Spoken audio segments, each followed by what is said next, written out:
മലപ്പുറം കാടാമ്പുഴയിൽ ഒരു വയസ്സുകാരൻ ചികിത്സ കിട്ടാതെ മരിച്ച സംഭവത്തിൽ കുഞ്ഞിന്റെ മൃതദേഹം ഇന്നു തന്നെ പുറത്തെടുത്ത് പോസ്റ്റ്മോർട്ടം ചെയ്യും. അസ്വാഭാവിക മരണത്തിന് കാടാമ്പുഴ പോലീസ് കേസ് രജിസ്റ്റർ ചെയ്തു. ആരോഗ്യ പ്രവർത്തകർ കുഞ്ഞിന്റെ വീട്ടിൽ എത്തി.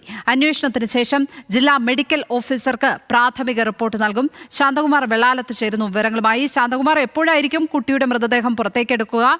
മാതാപിതാക്കളിൽ നിന്ന് കൂടുതൽ വിവരങ്ങൾ തേടിയിട്ടുണ്ടോ പോലീസ്?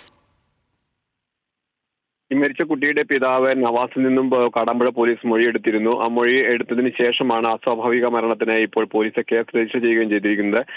പക്ഷേ ഈ മരണത്തിൽ ഉള്ള സംശയങ്ങൾ ദൂരീകരിക്കുന്നതിന് വേണ്ടിയാണ് ഇപ്പോൾ മൃതദേഹം പോസ്റ്റ്മോർട്ടം ചെയ്യുന്നതിന് വേണ്ടി തീരുമാനിച്ചിരിക്കുന്നത്. അതുകൊണ്ട് പെരിന്തൽമണ്ണ ആർ ഡി ഒന്റെ സാന്നിധ്യത്തിൽ ഈ മൃതദേഹം കബറടക്കിയ പള്ളി ഖബർസ്ഥാനിൽ നിന്നും ഇന്ന് തന്നെ പുറത്തെടുക്കും. ഇന്ന് തന്നെ പോസ്റ്റ്മോർട്ടം നടത്തുമെന്നാണ് ഇപ്പോൾ പോലീസ് അറിയിച്ചിരിക്കുന്നത്. മഞ്ചേരി മെഡിക്കൽ കോളേജിലാണ് പോസ്റ്റ്മോർട്ടം നടത്തുക. പോസ്റ്റ്മോർട്ടം റിപ്പോർട്ട് കിട്ടിയതിനു ശേഷം മാത്രമായിരിക്കും തുടർ നടപടികളിലേക്ക് പോലീസ് പോവുക. ഈ കുട്ടിക്ക് ചികിത്സ വൈകി എന്നുള്ള ഒരു ആക്ഷേപം നിലവിലുണ്ട്.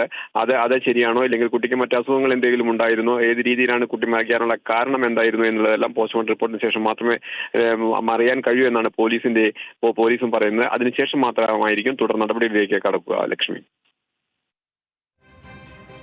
ശാന്തകുമാർ വെള്ളാലത്താണ് മലപ്പുറത്ത് നിന്ന് വിവരങ്ങൾ പങ്കുവച്ചത്. ഇപ്പോൾ